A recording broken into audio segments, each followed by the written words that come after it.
My name is Shawnell, and I'm a community advocate. I've been a part of Southside. I've born and raised my whole life. I need to bring up 3 issues tonight. One addresses the Cranston police, so I won't stay there because they're not here.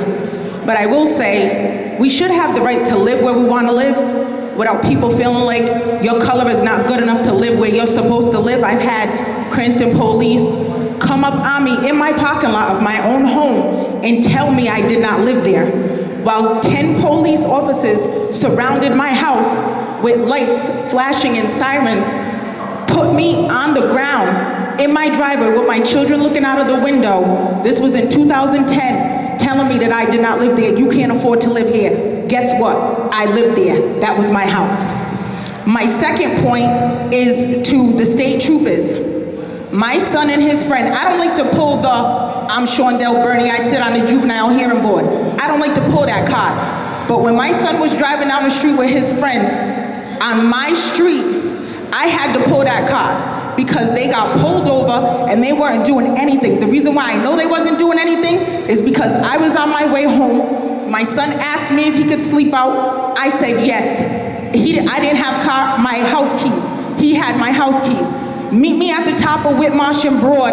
I'm coming down Broad. They met me at the top of Whitmarsh and Broad. The police, state troopers, did a U-turn in the street, grabbed my son. I pulled over because I want to see what's happening. I jump out my car because y'all had no right to stop them. They wasn't doing anything. Excuse me, my name is Shawnell Bernie. I sit on the juvenile hearing board. What's the problem? Oh, ma'am, I'm sorry. We was just doing a routine stop. A routine stop for what? Because they just left the house. Did you do a routine stop because they were black? Sick of it. Again, then you get the flip side. Calling the police. I live on a street that is, we all know Elmwood Avenue is drug infested and prostitute infested.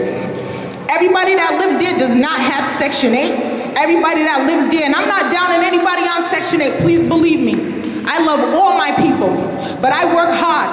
And that doesn't mean that I want to live on a street where people are selling drugs in my parking lot, coming in and out when they feel like it. I'm taking pictures of people that don't look like me, coming on my street and in my parking lot, me and people to buy drugs, and I'm calling the police and they're not showing up. I'm tired. I took several pictures of cars, their license plates. I've approached people. What you doing here? Why you in this parking lot? I know you ain't over here selling drugs because I already called the police. I tell them that I called the police, but they never show up. So they're gonna continue to come to my street in my parking lot and buy drugs. Because the police are obviously feeling like, well, if you live on the street, you must not care. And that's not right, because we all know a part of Whitmarsh and a part of Princeton Avenue have very affluent people that live there.